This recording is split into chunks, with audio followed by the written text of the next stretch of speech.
नमस्कार दोस्तों, आपका स्वागत है हमारे YouTube चैनल GRV न्यूज में। जैसा कि आप सभी लोग जानते हैं कि इस चैनल पर देश दुनिया की 10 बड़ी और महत्वपूर्ण खबरों की अपडेट सबसे पहले आती है। इसी के साथ हम आपको बताते हैं किन 10 बड़ी खबरों के बारे में विस्तार से चर्चा करेंगे। पहली बड़ी खबर, चीन से तनातनी के बीच भारत ने खारिज किया LAC पर ड्रैगन का 1959 वाला रुख। किसान कानून बनने के अगले दिन ही फसल बेचने हरियाणा जा रहे यूपी के किसान बॉर्डर पर रोके गए। कृषि कानून का विरोध कर रहे विपक्ष पर बरसे प्रधानमंत्री नरेंद्र मोदी। आज की सबसे बड़ी खबर, बाला सुब्रमण्यम को भारत रत्न देने की मांग। आंध्र प्रदेश के मुख्यमंत्री ने PM को लिखा पत्र। भारत ने लद्दाख केंद्र शासित प्रदेश का अवैध तरीके से किया गठन, हम नहीं देते मान्यता, चीन बोला। क्या फिर बढ़ेगी GST? सालाना रिटर्न फाइलिंग की लास्ट डेट बचे हैं केवल एक दिन। 1 अक्टूबर से बदल जाएंगे ये नियम, आपकी जेब पर पड़ेगा इसका सीधा असर। सैलरी अकाउंट वालों को ICICI बैंक देता है यह खास सुविधा, EMI नहीं होगी मिस। 11 साल के बच्चे ने 36 सेकंड में बैंक से उड़ाए 20 लाख रुपए, वारदात CCTV कैमरे में कैद। अयोध्या बाबरी विध्वंस केस के फैसले को लेकर हाई अलर्ट, आरोपी बोले अब हर फैसला मंजूर। जानेंगे एक एक समाचार, विस्तार से बने रहिए हमारे साथ इसी वीडियो में। इसी के साथ चलते हैं सबसे पहली बड़ी खबर की ओर। चीन से तनातनी के बीच भारत ने खारिज किया LAC पर ड्रैगन का 1959 वाला रुख। कहीं ये बात तो नहीं, भारत ने मंगलवार को कहा कि उसने 1959 में एक तरफा रूप से परिभाषित तथा कथित वास्तविक नियंत्रण रेखा LAC को कभी स्वीकार नहीं किया है और चीनी पक्ष सहित सभी इस बारे में जानते हैं। भारत ने मंगलवार को कहा कि उसने 1959 में एक तरफा रूप से परिभाषित तथा कथित वास्तविक नियंत्रण रेखा पर LAC को कभी स्वीकार नहीं किया और चीनी पक्ष सहित सभी इस बारे में जानते हैं। मंत्रालय ने उम्मीद व्यक्त की है कि पड़ोसी देश तथा कथित सीमा की एक तरफा व्याख्या करने से बचेगा। चीन के इस दृष्टिकोण को नई दिल्ली ने खारिज किया कि बीजिंग LAC की अवधारणा पर 1959 के अपने रुख को मानता है। पूर्वी लद्दाख में लगभग 5 महीने से चले आ रहे गतिरोध के विरोध चीन के विदेश मंत्रालय ने कहा था कि बीजिंग LAC की अवधारणा के बारे में 1959 के अपने रुख को मानता है। चीन के बयान पर भारत ने कड़ी प्रतिक्रिया व्यक्त की है। विदेश मंत्रालय के प्रवक्ता अनुराग श्रीवास्तव ने मुद्दे पर मीडिया के एक सवाल के जवाब में कहा कि भारत ने कभी भी 1959 में एक तरफा रूप से परिभाषित तथा कथित वास्तविक नियंत्रण रेखा को स्वीकार नहीं किया है। यही स्थिति बरकरार रही है और चीन पक्ष सहित इस बारे में जानते हैं। उन्होंने इस समझौते का जिक्र यह बताने के लिए किया कि दोनों पक्षों ने LAC संरेखण पर पारस्परिक सहमति पर पहुंचने की प्रतिबद्धता जताई थी। श्रीवास्तव ने कहा, इसलिए अब चीनी पक्ष का यह कहना है कि केवल एक ही LAC और इन समझौते में चीन द्वारा दी गई सभी प्रतिबद्धताओं को पूरी तरह से विपरीत है। उन्होंने कहा कि भारतीय पक्ष ने LAC का हमेशा सम्मान और पालन किया है। संसद में रक्षा मंत्री राजनाथ सिंह के हालिया संबोधन का जिक्र करते हुए श्रीवास्तव ने कहा कि यह चीनी पक्ष है जिसने पश्चिमी सेक्टर के विभिन्न हिस्सों में LAC पर अतिक्रमण के अपने प्रयासों से यथास्थिति को एक तरफा ढंग से बदलने की कोशिश की है। विदेश मंत्रालय के प्रवक्ता ने यह भी कहा कि चीन ने पिछले कुछ महीनों में बार बार दोहराया है कि सीमावर्ती क्षेत्रों में वर्तमान स्थिति का समाधान दोनों देशों के बीच हुए समझौते के अनुरूप किया जाना चाहिए। इसी के साथ चलते हैं अगली बड़ी खबर की ओर। किसान कानून बनने के अगले दिन ही फसल बेचने हरियाणा जा रहे यूपी के किसान बॉर्डर पर रोके गए। नए 3 किसान कानून राष्ट्रपति के हस्ताक्षर किए जाने के अगले दिन ही उत्तर प्रदेश के 50 किसानों को हरियाणा की सीमा पर रोक दिया गया। ये किसान अपनी उपज लेकर सरकारी मंडी में बेचने के लिए हरियाणा के लिए करनाल जा रहे थे, तभी उन्हें सीमा पर ही रोक दिया गया। ऐसा तब हुआ है जब केंद्र सरकार के नए किसान विधेयक पर रविवार की रात को राष्ट्रपति ने हस्ताक्षर किए हैं और विवादों में चल रहे इन विधेयकों पर सरकार का दावा है कि इससे किसानों के लिए बिना किसी बाधा के अपनी मर्जी के बाजारों में पहुंचने और अपनी कीमत पर फसल बेचने की आज़ादी मिलेगी। करनाल के डिप्टी कमिश्नर निशांत यादव ने शनिवार को राज्य की सीमा पार कर आ रहे किसान को रोकने का आदेश दिया। ये किसान गैर बासमती चावलों की अलग अलग किस्में बेचने आ रहे थे। हरियाणा सरकार इन किस्मों को MSP पर खरीदती है, लेकिन यूपी सरकार नहीं, इसलिए किसान इसे हरियाणा में बेचते हैं। जानकारी है कि जिला प्रशासन कथित रूप से यह सुनिश्चित करना चाहता है कि यही फसल उपजाने वाले स्थानीय किसानों को वरीयता दी जाए, जैसा पहले कभी नहीं हुआ है। हालांकि हरियाणा सरकार का कहना है कि गैर बासमती किस्मों के चावल बेच रहे किसानों को पहले हरियाणा सरकार के एक पोर्टल पर रजिस्ट्रेशन कराना होगा और फिर अपनी बारी का इंतजार करना होगा। इसी के साथ चलते हैं अगली बड़ी खबर की ओर। कृषि कानून का विरोध कर रहे विपक्ष पर बरसे प्रधानमंत्री नरेंद्र मोदी। प्रधानमंत्री नरेंद्र मोदी ने किसी दल का नाम लिए बिना कृषि कानून का विरोध कर रहे विपक्ष पर बरस पड़े। उन्होंने कहा कि आज जब केंद्र सरकार किसानों को उनके अधिकार दे रही है, तो ये भी लोग विरोध पर उतर आए हैं। प्रधानमंत्री नरेंद्र मोदी ने नाराजगी जताते हुए कहा कि जिन सामानों की उपकरणों की किसान पूजा करता है, उन्हें आग लगाकर ये लोग अब किसानों को अपमानित कर रहे हैं। दरअसल राष्ट्रीय राजधानी दिल्ली में सोमवार को ट्रैक्टर जलाकर विरोध जताया गया था और ये विरोध प्रदर्शन करने वाले यूथ कांग्रेस के बताए जा रहे हैं। प्रधानमंत्री नरेंद्र मोदी ने आरोप लगाया कि ये लोग चाहते हैं कि देश का किसान खुले बाजार में अपनी उपज नहीं बेच पाए। उन्होंने यह भी कहा कि कुछ लोग सिर्फ विरोध के लिए विरोध कर रहे हैं। प्रधानमंत्री नरेंद्र मोदी ने उत्तराखंड में नमामि गंगे मिशन के तहत 521 करोड़ रुपए की परियोजनाओं का उद्घाटन करते हुए कहा कि देश के किसान श्रमिकों और देश के स्वास्थ्य से जुड़े बड़े सुधार किए गए हैं। इन सुधारों से देश का श्रमिक सशक्त होगा, देश का नौजवान सशक्त होगा और देश की महिलाएं सशक्त होंगी। देश का किसान सशक्त होगा, लेकिन आज देश देख रहा है कि कैसे कुछ लोग सिर्फ विरोध के लिए विरोध कर रहे हैं। उन्होंने कहा कि देश ने देखा है कि कैसे डिजिटल भारत अभियान ने जनधन खाते में लोगों की कितनी मदद की है। जब यही काम हमारी सरकार ने शुरू किए तो ये लोग इसका विरोध कर रहे थे। देश के गरीब का बैंक खाता खुल गया, वो भी डिजिटल लेन देन कर रहे हैं। इसका इन लोगों ने हमेशा विरोध किया। प्रधानमंत्री ने कहा कि विपक्ष ने राम मंदिर की भूमि पूजन का विरोध किया था और ये न किसानों के साथ हैं न जवानों के साथ हैं। इसी के साथ चलते हैं अगली खबर की ओर। SP बाला सुब्रमण्यम को भारत रत्न देने की मांग। आंध्र प्रदेश के मुख्यमंत्री ने PM मोदी को लिखा पत्र।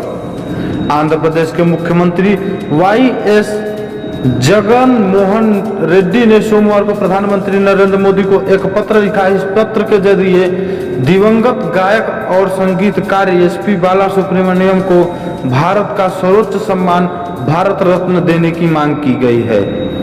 यह मांग SP बाला सुब्रमण्यम के म्यूजिक और आर्ट में अमूल्य योगदान के लिए की गई। आंध्र प्रदेश के मुख्यमंत्री YS जगनमोहन रेड्डी ने पत्र में लिखा, लेजेंडरी गायक SP बाला सुब्रमण्यम को संगीत और कला के क्षेत्र में योगदान देने के लिए श्रद्धांजलि के तौर पर मैं अब आपसे निवेदन करता हूं कि उन्हें भारत रत्न से सम्मानित किया जाए। पत्र में उन्होंने प्रधानमंत्री को याद दिलाया है कि दिवंगत संगीतकार और सिंगर लता मंगेशकर, भूपेश हजारिका, MS सुबुद्धलक्ष्मी, बिस्मिल्लाह खान और भीमसेन जोशी को भारत रत्न दिया जा चुका है। जगनमोहन रेड्डी ने कहा, यह उनके उल्लेखनीय कार्य के लिए सर्वोच्च मान्यता होगी जो 5 दशकों तक चली है और हमारी यादों में बनी रही है।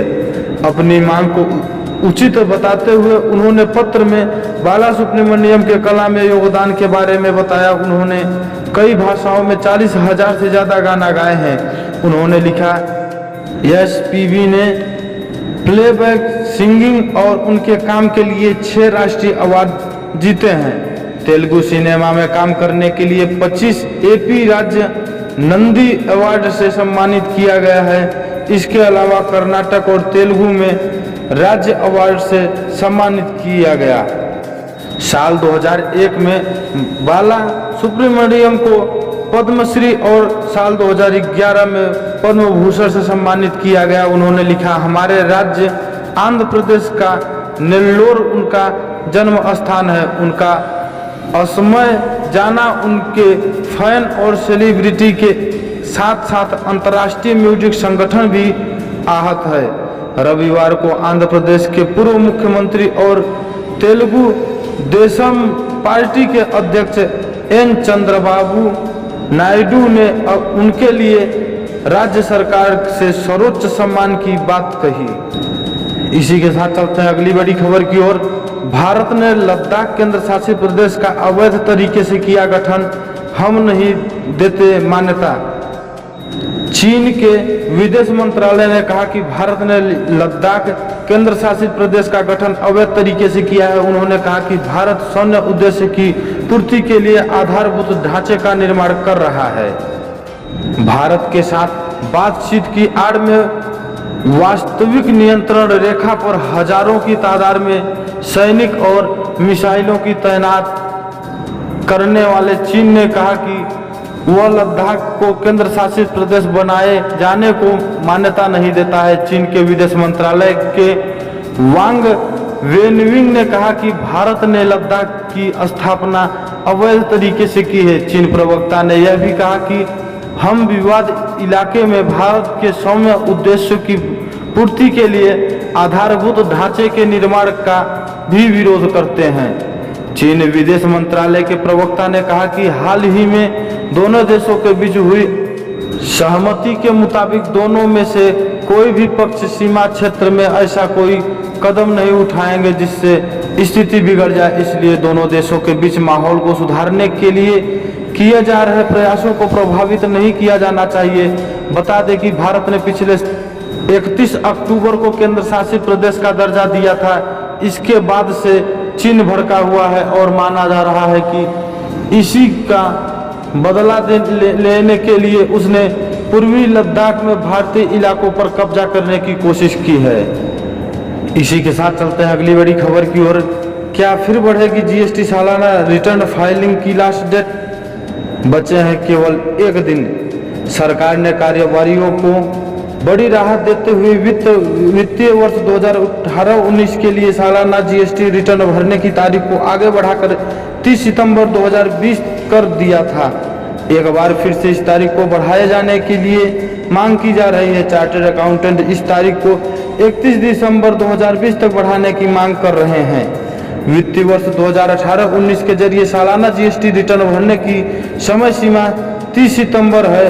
वस्तु एवं सेवा कर जीएसटी प्रणाली कानून के तहत आने वाला सालाना audit form GST R9C form के नाम से जाना जाता है। यह फॉर्म उन व्यक्तियों के लिए होता है जो किसी विशेष वित्तीय वर्ष में 2 करोड़ रुपए के ऊपर का कारोबार करते हैं। इसे CA या CMA द्वारा प्रमाणित होने के बाद ही टैक्स पेयर इसे दाखिल कर सकते हैं। सरकार ने कारोबारियों को बड़ी राहत देते हुए वित्तीय वर्ष 2018-19 के लिए सालाना जीएसटी रिटर्न भरने की तारीख को आगे बढ़ाकर 30 सितंबर 2020 तक कर दिया था। एक बार फिर से इस तारीख को बढ़ाने जाने की मांग की जा रही है। चार्टर्ड अकाउंटेंट इस तारीख को 31 दिसंबर 2020 तक बढ़ाने की मांग कर रहे हैं। जीएसटी के तहत पंजीकृत करदाताओं को सालाना रिटर्न के रूप में जीएसटी R9 भरना होता है। इसमें विशेष कर मदों में वस्तुओं और सेवाओं की खरीद बिक्री का पूरा ब्यौरा होता है। जीएसटी R9C, जीएसटी R9 और ऑडिट किए गए सालाना वित्तीय लेखा जोखा के मिलान का ब्यौरा होता है। इसी के साथ चलते हैं अगली बड़ी खबर की ओर। 1 अक्टूबर से बदल जाएंगे ये नियम, आपकी जेब पर पड़ेगा सीधा असर। सितंबर का महीना खत्म होने को है, नया महीना अक्टूबर शुरू होने के साथ ही हम सभी से जुड़े 5 जरूरी नियम बदलने जा रहे हैं। अगले मास में से जो नियम बदलने जा रहे हैं उनमें कुछ अच्छे तो कुछ परेशानी बढ़ाने वाले हैं। स्वास्थ्य बीमा को लेकर होने वाले बदलाव फायदेमंद रहेंगे। टीवी खरीदना महंगा होने वाला है। जिन लोगों को दूसरे देशों में पैसा भेजना की ज़रूरत होती है उनका खर्च बढ़ने वाला है। हर महीने की पहली तारीख को एलपीजी सिलेंडर की कीमतों में बदलाव आता है। आइए जानते हैं 1 अक्टूबर से क्या क्या बदलने होंगे। पहला, ड्राइवरी लाइसेंस बनवाना होगा आसान। सरकार ने कहा कि 1 अक्टूबर 2020 से ड्राइवरी लाइसेंस और ई चालान सहित वाहन से जुड़े तमाम दस्तावेज का रख रखाव एक आईटी पोर्टल के माध्यम से किया जाएगा। नए नियमों के तहत अब ड्राइवरी लाइसेंस बनवाने के लिए आपको ज़्यादा दस्तावेजों की ज़रूरत नहीं पड़ेगी। केंद्र सरकार ने डीएल बनवाने के लिए नियमों को आसान कर दिया है। साथ ही जांच के दौरान इलेक्ट्रॉनिक माध्यम से वैध पाए गए गाड़ी के दस्तावेजों के बदले हार्ड कॉपी की मांग नहीं की जाएगी। लाइसेंस अथॉरिटी द्वारा अयोग्य या निरस्त किए गए ड्राइवरी लाइसेंस की जानकारी पोर्टल पर रिकॉर्ड की जाएगी और इसे समय समय पर अपडेट किया जाएगा। दूसरा, स्वास्थ्य बीमा में मिलेगा ज़्यादा सुविधा। बीमा नियामक इरडा के नियमों के तहत स्वास्थ्य बीमा में 3 बड़ा बदलाव होने वाला है। 1 अक्टूबर से बीमा कंपनियां अपनी नीतियों में महत्वपूर्ण उत्पादों की धाराओं को सरल बनाएंगी ताकि ग्राहक उसे आसानी से समझ सके और समस्त बीमाकर्ताओं के विभिन्न उत्पादों का तुलनात्मक अध्ययन कर सके। वहीं दूसरा बदलाव टेलीमेडिसिन जो आजकल व्यक्तिगत दूरियों के इस समयों में महत्वपूर्ण है, इसके लिए भी बीमा कवरेज सुनिश्चित करना होगा। इसके साथ ही तीसरा बदलाव क्लेम को लेकर होगा। बीमा कंपनी को क्लेम आसानी से प्रदान करना होगा। इसी के साथ टीवी खरीदना महंगा होगा। अगले सप्ताह यानी 1 अक्टूबर से टीवी खरीदना महंगा हो जाएगा। ऐसा इसलिए कि सरकार 1 अक्टूबर से टीवी के ओपन सेल के आयात पर 5% कस्टम ड्यूटी लगाएगी। इससे टीवी की कीमतों में वृद्धि होने की पूरी संभावना है। मैन्युफैक्चरिंग को बढ़ावा देते हुए सरकार ने यह कदम उठाने का फैसला किया है कि वह जानकारी के मुताबिक 32 इंच के टेलीविज़न का दाम 600 रुपये और 42 इंच का दाम 1200 से 1500 रुपये तक बढ़ सकते हैं। बड़े आकार के टेलीविज़न के दामों में अधिक वृद्धि होगी। विदेश पैसे भेजने पर शुल्क बढ़ेगा। केंद्र सरकार ने विदेश पैसे भेजने पर टैक्स वसूल से जुड़ा नया नियम बना दिया है। नया नियम 1 अक्टूबर 2020 से लागू हो जाएगा। ऐसे में अगर आप विदेश में पढ़ रहे हैं, अपने बच्चों के पास पैसे भेजते हैं या किसी रिश्तेदार की आर्थिक मदद करते हैं तो रकम पर 5% टैक्स कलेक्टेड एट सोर्स का अतिरिक्त भुगतान करना होगा। फाइनेंस एक्ट 2020 के मुताबिक भारतीय रिजर्व बैंक RBI की लिबरलाइज्ड रेडीमेज स्कीम के तहत विदेश पैसा भेजने वाले व्यक्ति को TCS देना होगा। बाजार में मिलेगी ताज़ी मिठाइयाँ। खाद्य नियामक FSSAI बाजार में बिकने वाली खुली मिठाइयों को लेकर सरकार सख्त हो गई है। अब मिठाई दुकानदार को कितने समय तक उसका इस्तेमाल ठीक रहेगा उसकी समय सीमा की जानकारी उपभोक्ताओं को देनी होगी। MSSAI ने खाने की चीज़ की सेफ्टी तय करने के तहत खाने का सामान बेचने वाले ग्राहकों के लिए 1 अक्टूबर से खुली मिठाइयों पर इस्तेमाल की समय सीमा प्रदर्शित करना जरूरी कर दिया है। इसी के साथ चलते हैं अगली बड़ी खबर की ओर। सैलरी अकाउंट वालों को ICICI बैंक देता है यह खास सुविधा। EMI नहीं होगी मिस। कई बार पैसों की विशेष जरूरत पड़ने पर आप अपनी सैलरी अकाउंट में क्रेडिट या ओवरड्राफ्ट मनी का इस्तेमाल एडवांस में कर सकते हैं। इससे आप महीने की खर्च के तौर पर जैसे EMI या बिल समय पर चुका सकेंगे। आप नौकरी करते हैं और आपका सैलरी अकाउंट प्राइवेट सेक्टर के ICICI बैंक में है तो आपके लिए यह एक अच्छी खबर है। दरअसल बैंक सैलरी अकाउंट वाले कस्टमर को अब ओवरड्राफ्ट की स्पेशल सर्विस दे रहा है। कई बार पैसों की विशेष जरूरत पड़ने पर आप अपनी सैलरी अकाउंट में क्रेडिट या ओवरड्राफ्ट मनी का इस्तेमाल एडवांस में कर सकते हैं। इससे आप महीने के तय खर्च के तौर पर जैसे EMI या बिल समय पर चुका सकेंगे। बैंक की ICICI बैंक नाम से इस सर्विस को आपको उतने ही अमाउंट के बदले ब्याज देना होगा जितना आपने प्री अप्रूव्ड ओवरड्राफ्ट अमाउंट में खर्च किया है। आपका चेक बाउंस न हो, ऐसे में भी यह सर्विस बड़े काम की चीज है। कस्टमर्स इस सुविधा के लिए ऑनलाइन अप्लाई कर सकते हैं। इसी के साथ चलते हैं अगली बड़ी खबर की ओर। 11 साल के बच्चे ने 36 सेकंड में बैंक से उड़ाए 20 लाख रुपए, वारदात CCTV कैमरे में कैद। जिद में DRDA के सामने स्थित PNB के से एक युवक और बच्चे ने 36 सेकंड में 20 लाख रुपए चोरी कर लिए। पुलिस ने एक बच्चे समेत युवक के खिलाफ चोरी का मामला दर्ज किया है। सिविल लाइन थाना पुलिस को दी शिकायत में बैंक के कैरियर सत्यवान ने बताया कि वह 20 लाख रुपए के 5 बंडल बनाकर कुछ समय के लिए साथ लगते केबिन में चला गया। जब वो वापस आया तो किसी दूसरे काम में लग गया। इसके बाद शाम को जब राशि का मिलान किया तो उसने 20 लाख रुपए कम मिले। इसके बाद बैंक के उच्च अधिकारियों को बताया, दोबारा ये राशि का मिलान किया गया तो फिर कम मिली। बैंक में लगे CCTV कैमरे का फुटेज की जांच की तो 11 वर्षीय बच्चा जो कि अब पहले से ही बैंक में बैठा था 20 लाख रुपए के 5 बंडल को अपने थैले में डाल कर ले गया। उसके साथ एक अन्य युवक भी था जो मास्क पहने बैंक के बाहर खड़ा था। दोनों इस वारदात को अंजाम देते CCTV कैमरे में कैद हो गए हैं। बाद में बच्चे ने इस राशि को दूसरे युवक को सौंप दिया और वहां से एक साथ फरार हो गए। बच्चे ने पूरी वारदात को 36 सेकंड में अंजाम दिया। सिविल लाइन थाना प्रभारी हरि ओम ने बताया कि बैंक के कैशियर की तरफ से शिकायत मिली है कि 20 लाख रुपए बैंक से बच्चे और युवक ने चोरी की है।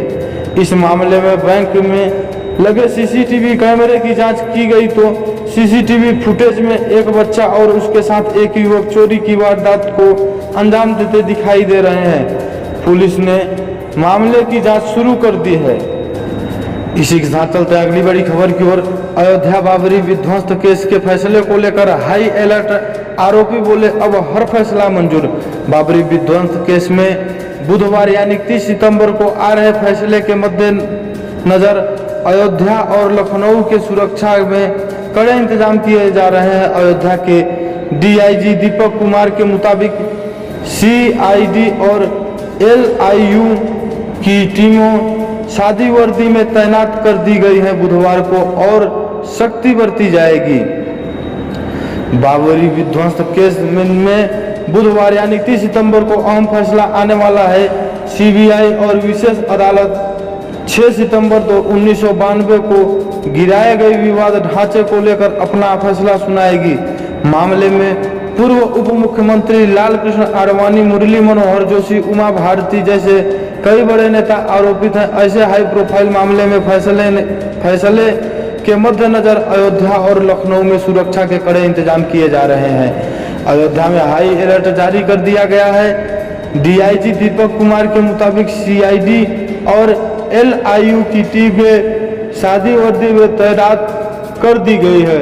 बाहरी लोग अयोध्या में आकर माहौल न बिगड़ने पाए, इसको लेकर खास सतर्कता बरती जा रही है। उन्होंने बताया कि पूरे जिले में चेकिंग अभियान चलाया जा रहा है। बुधवार को और सख्ती बरती जाएगी। यहाँ पे समाचार समाप्त होता है। इसी प्रकार के समाचार को पाने के लिए इस चैनल को सब्सक्राइब करो और ज़्यादा से ज़्यादा शेयर करें।